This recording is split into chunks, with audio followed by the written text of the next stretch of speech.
Assalamualaikum warahmatullahi wabarakatuh. Nama saya Nurjana. Saya dari jurusan Ilmu Ekonomi Pembangunan. Di sini saya ingin berbagi pengetahuan tentang infrastruktur Indonesia. Pengertian infrastruktur berdasarkan Peraturan Presiden Nomor 38 Tahun 2015 mendefinisikan infrastruktur sebagai salah satu teknis, fisik, sistem, perangkat keras dan lunak yang diperlukan untuk melakukan pelayanan kepada masyarakat serta mendukung jaringan kepada masyarakat dan mendukung jaringan struktur agar pertumbuhan ekonomi dan sosial masyarakat dapat berjalan dengan baik. Selanjutnya ada jenis-jenis infrastruktur. Yang pertama, infrastruktur keras.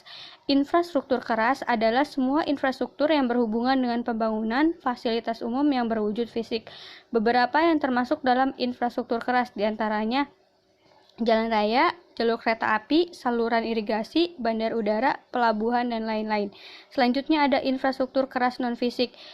Infrastruktur keras non-fisik ini adalah semua infrastruktur yang berhubungan dengan fungsi utilitas publik. Beberapa yang termasuk dalam infrastruktur keras non-fisik diantaranya pengadaan air bersih, penyediaan pasokan listrik, penyediaan jaringan telekomunikasi, penyediaan pasokan energi, dan lain-lain.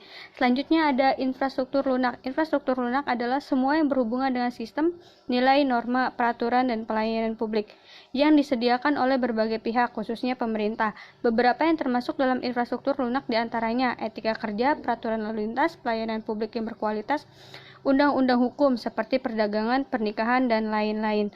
Selanjutnya ada proyek strategis nasional, meliputi 15 sektor pada tingkat proyek dan 2 sektor pada tingkat program. Selanjutnya ada proyek strategis nasional atau PSN. Selanjutnya ada permasalahan infrastruktur Indonesia. Yang pertama, kurang koordinasi dalam pembangunan infrastruktur. Yang kedua, rencana pendanaan pembangunan infrastruktur yang tidak sesuai. Yang ketiga, pembebasan lahan yang masih sulit dilakukan. Yang keempat, kapasitas lembaga yang membangun infrastruktur masih kurang. Yang terakhir, ada penyusunan peraturan yang masih lambat. Selanjutnya ada daya saing infrastruktur Indonesia tingkat global. Di sini ada data sektor daya saing infrastruktur negara-negara Asia Tenggara tahun 2015. Ada Singapura, Malaysia, Brunei, Thailand, Indonesia, Vietnam, Filipina, Laos, dan Kamboja. Di sini ada data infrastruktur Indonesia.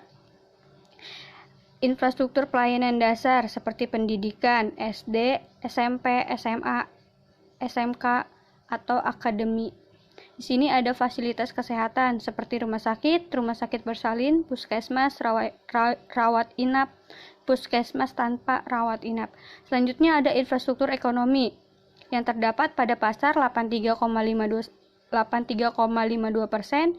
yang terdapat pada bank 61,97%, yang terdapat pada sarana akomodasi 43,18%, yang terdapat pada koperasi 73,89%.